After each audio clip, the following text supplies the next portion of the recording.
The world's second largest HR firm is calling on companies, educational institutions, governments, and policymakers to take a brand new approach to address the labor gap. Randstad's 2015 report is titled Flexibility at Work, and the company's global CEO, Jacques Broek, joins us in studio. Thank you for coming in. Yeah, great to be here. Thank you. So when we talk about, let's kind of look at this labor gap that you've talked about in terms of, well, certainly Canada. Yeah. What is it?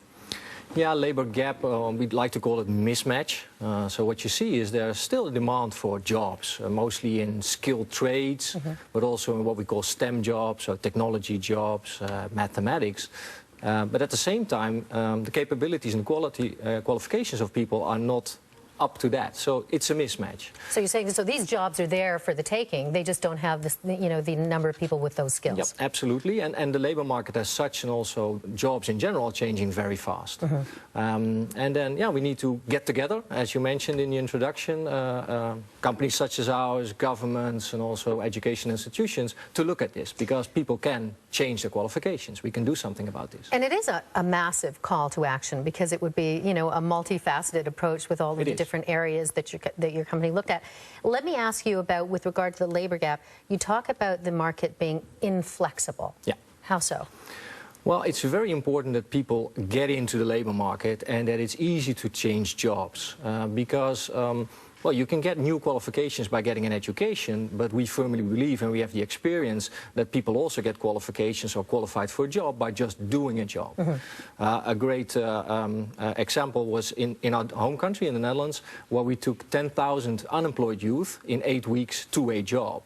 We were met with quite some cynicism, like, yeah, these are temporary jobs and whatever. But a year later, 75% of these people is still in a job, because they get an experience and they get an introduction, they get self-confidence, and they get a training. So would part of that message then be to, for example, companies, corporations, what have you, to be able to accept people coming in that may not have the required level of skill in some positions? Yeah. In some positions, definitely, because what you see with companies, and understandably so, they're looking for the ideal candidate. But if he or she is not around, give it a try. And of course, companies such as ours are there to support and to give made-to-measure training. A very important development is also that not everybody wants to be employed by the company. So companies also need to face up to the challenge of having freelancers in. And that should also be well established and well arranged by governments and by legal institutions. Well, and let me add to that, because in reading some of the report, you're talking about, you mentioned freelancers, about the need for self-employment to fill out part of that gap. True.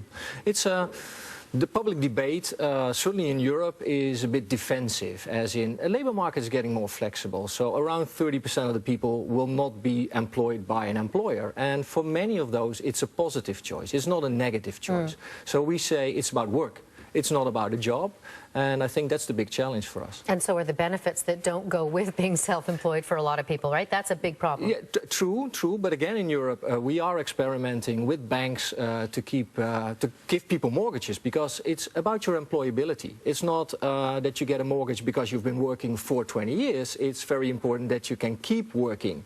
So we call that an employability certificate, and people do get a mortgage, even if they're self-employed. So we do think there's opportunities out there. What is Canada doing right? What is Canada doing right? That's a tough question. Tough question. Yeah, and what Canada can learn, I think, I would advocate an open debate, inviting politicians, unionists, companies such as ours on the challenges that Canada faces, which to me are very similar to Europe. Low growth environment, skill mismatch, youth unemployment, which we think is very difficult for everybody, and we should really battle that. Which is all the questions that we ask, certainly during economic times such as the one we're in. Thank you very much for coming in to discuss it. Thank you.